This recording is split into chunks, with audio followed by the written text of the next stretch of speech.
Salam kerahiman. Hari ini tanggal 15 Desember. Kita baca dari 5:29. Dalam nama Bapa dan Putra dan Roh Kudus. Amin. Pada petang hari terakhir dari novena di Ostra Brahma, sesudah litani dilakukan, salah seorang imam mentahtakan sakramen Maha Kudus dalam monstran. Ketika ia memajangnya di altar, tiba-tiba aku melihat bayi Yesus. Ia mengulurkan tangannya mula-mula ke arah ibunya yang pada waktu itu menampakkan diri secara nyata. Ketika Bunda Allah berbicara kepadaku, Yesus mengulurkan tangannya yang mungil ke arah umat yang terhimpun. Bunda Kudus menyuruh aku menerima semua yang diminta Allah dariku seperti seorang anak kecil, tanpa mempertanyakannya. Kalau tidak, Allah akan merasa kecewa. Pada saat itu, bayi Yesus menghilang dan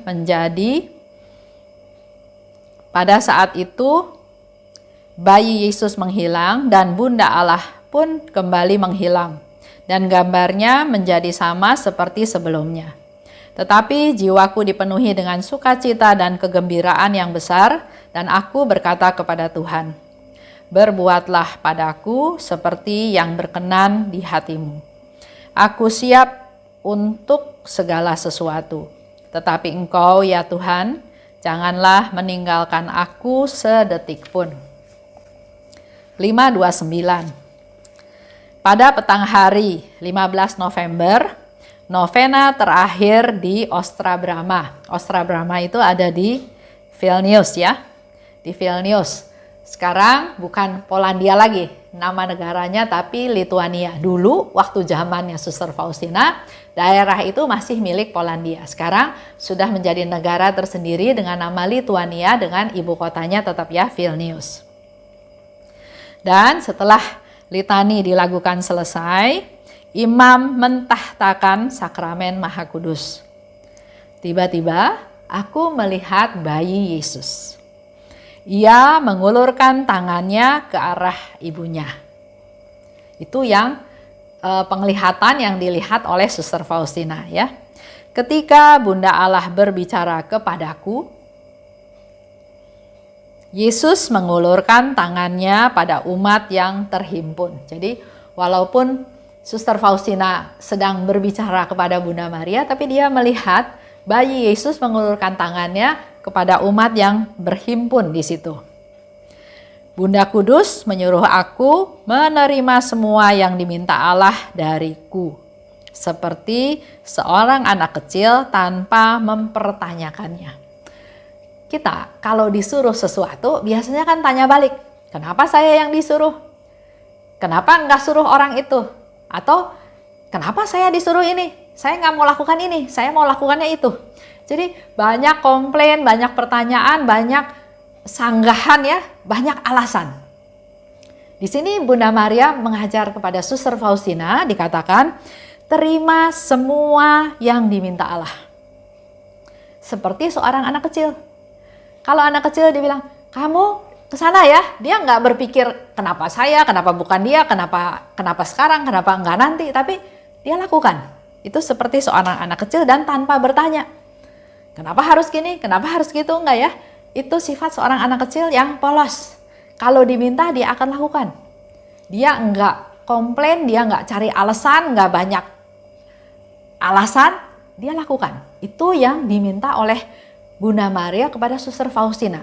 Dan itu pun sebetulnya yang diminta oleh Bunda Maria kepada kita semua. Jadilah seperti anak kecil. Lakukan apa yang Tuhan minta. Tanpa komplain, tanpa menolak, tanpa nanya. Kenapa saya gini, kenapa saya gitu ya. Nah, kita boleh balik ke cerita diri kita masing-masing. Karena sering ada yang bertanya. Contoh ya. Kita katanya lahir dalam satu keluarga. Dengan ibu yang sama, dengan ayah yang sama. Tapi kok nasibnya beda. Yang satu kaya, yang satu miskin. Ada yang pintar, ada yang bodoh. Ada yang bagus, ada yang jelek. Nah, kan pertanyaan ini aja udah salah, ngapain bertanya? Yang harus dilakukan adalah melaksanakan kehendak Tuhan. Terima aja Tuhan suruh apa, terima dan laksanakan. Itu yang membahagiakan kita. Pada saat itu, bayi Yesus menghilang dan Bunda Allah pun menghilang. Setelah Bunda Maria berpesan sesuatu kepada Suster Faustina, Bunda Maria menghilang. Kataku pada Tuhan, berbuatlah padaku seperti yang berkenan di hatimu. Dia berserah, dia pasrah, dia mengandalkan Tuhan. Meneladan Bunda Maria juga seperti yang Bunda Maria katakan, aku ini hamba Tuhan. Terjadilah padaku seperti yang Engkau kehendaki.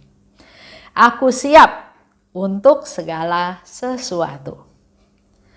Engkau janganlah meninggalkan aku sedetik pun. Tapi Suster Faustina minta kepada Tuhan, aku akan laksanakan apa yang Engkau minta.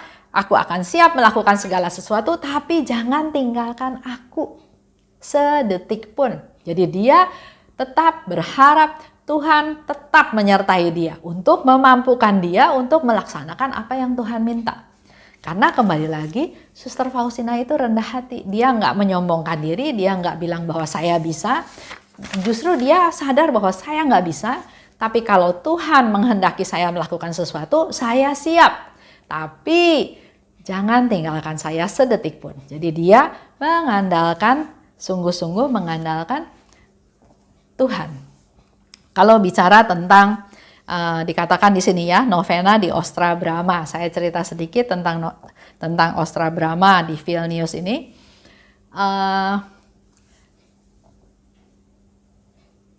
Itu Ostra Brahma itu adalah suatu gerbang, sebetulnya suatu benteng. Benteng yang dibuat oleh penduduk di sana, swasembada ya, bikin benteng untuk melindungi kotanya dari serangan musuh. Karena benteng ini dibuat swasembada tergantung dari kemampuan penduduk yang ada di sana. Jadi bentengnya ada yang bagus, ada yang sederhana, ada yang tinggi, ada yang rendah sesuai dengan kemampuan mereka masing-masing. Nah, Ostra Brahma ini adalah salah satu benteng yang didirikan oleh si pemilik tempat tersebut, dan dia bikin 2 tingkat, ada kapelnya juga, dan di sana ternyata menjadi satu pintu gerbang keluar masuk dari kota lama ke kota baru ya, seperti itu. Di sana ada Bunda Maria dengan 40 sinar. Bunda Maria dengan 40 sinar. Bapak Ibu nanti kalau ke sana juga bisa lihat. Ini nanti saya tampilkan juga gambar Bunda Maria dengan 40 sinar tersebut. Di sana juga karena memang di Polandia pada waktu itu memang sangat berdevosi kepada Bunda Maria. Bunda Maria adalah ratu, ibu negara daripada Polandia. Banyak sekali orang yang datang ke Ostra Brahma untuk berdoa di depan gambar Bunda Maria tersebut. Kalau Bapak Ibu ke sana, selain bisa lihat gambaran Bunda Maria dengan 40 sinar, juga banyak sekali gereja-gereja di sana. Apakah gereja Katolik, apakah gereja Ortodoks, atau gereja Anglikan ya, banyak sekali dan sungguh bagus, tempatnya sangat bagus. Jadi ada waktu pergilah ke sana untuk sungguh-sungguh menikmati tempat tersebut dengan segala macam pemandangannya, dan terlebih lagi untuk bisa merasakan bahwa Suster Faustina pernah hidup di sana. Suster Faustina ada biara di Vilnius, dan di Vilnius itu dia merasakan kehidupan di sana ya, dengan tempat untuk melukis gambar Yesus yang Maha Rahim seperti yang diminta oleh Yesus ya, dilukis di salah satu bangunan di sana yang kita juga masih bisa ke sana untuk bisa melihat tempat tersebut. Itu aja sedikit cerita tentang Bunda Maria Ostra Brahma. Kita tutup ya dengan doa. Dalam nama Bapa dan Putra dan Roh Kudus, amin. Allah Bapa yang Maha Baik, terima kasih atas rahmat-Mu yang Kau berikan kepada kami. Khususnya pada hari ini kami juga semakin diperkaya dengan pengetahuan ada Bunda Maria dengan 40 sinar yang ada di Vilnius. Kami juga mohon rahmat-Mu Bunda, berdoa untuk kami dan juga mampukan kami untuk meneladan Suster Faustina juga. Seperti yang dia katakan kepada Tuhan, berbuatlah padaku seperti yang Engkau kehendaki. Aku siap untuk melakukan segala sesuatu, tapi aku mohon padamu Tuhan, jangan meninggalkan aku sedetik pun. Inilah kami anak-anak-Mu Tuhan yang siap bekerja di ladang-Mu. Amin. Dalam nama Bapa dan Putra dan Roh Kudus. Amin. Salam kerahiman.